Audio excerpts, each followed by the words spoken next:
सावधान साथियों, कलयुगનો अंतिम चरण ચાલે છે।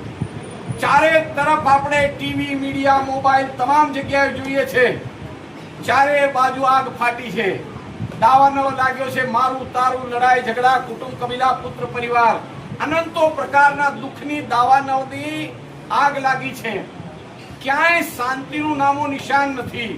એવા કપરા સમયમાં શ્રી પ્રાણનાથજીએ પર આ સંસારમાં આવીને આપણને અખંડ મુક્તિ, અખંડ શાંતિ, અખંડ સુખનો સ્ત્રોત એ શ્રી પ્રાણવલ્લભ શ્રીજી મહારાજે આપણને આ કલિયુગના અંતિમ ક્ષણમાં આપણને દિવ્ય વાણી રૂપે આપણને આપ્યો છે। કારણ દુનિયા પાસે આ જ્ઞાન નથી, આપણી પાસે જ્ઞાન છે, કારણ કે સંબંધ છે। તુમ દુલ્હા મેં દુલ્હની, આત્મા ને પરમાત્માનો સંબંધ છે। આપણે નિજાનંદના સાથી છીએ। આપણને શ્રી પ્રાણનાથે એવું દિવ્ય જ્ઞાન આપ્યું છે કે ભાઈ કાલ કર્મ ભવ દુઃખ છે, કર્મના બંધનમાં છોડાવી યોગમાયના બ્રહ્માંડથી પરે પરમધામના 25 પક્ષમાં વિહાર કરવાનો આ માર્ગ શ્રી પ્રાણનાથજી આપ્યો છે। મારા સાથીઓ, જીતુભાઈના ધામ નિમિત્તે આપણને શ્રી પ્રાણનાથજી મહારાજ કે આ શું તક મળી છે? કઈ તક મળી છે? થોડા બોલ લેજો। કઈ તક મળી તો બોલે શું તક? શું તક સંસ્કૃત શબ્દ છે, સારી તક મળી છે કે હું કોણ છું, ક્યાંથી આવ્યો અને મૃત્યુ બાદ મારે અને જેના ઘેર જવાનું એ પરમાત્મા કોણ છે આ વિચારવાની તક મળી છે।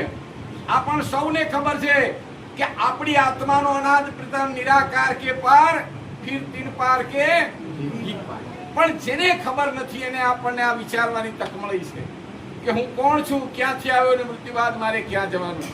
જેના ઘેર જવાનું એ પરમાત્મા કોણ છે એટલે શ્રી પ્રાણનાથજીએ દિવ્ય વાણીમાં કીધું કે પહેલે આપ પહેચાનો રે સાધો, पहले आप पहचानो, बिना आप चिन्हे कौन कहे मैं पार ब्रह्म को जानूं।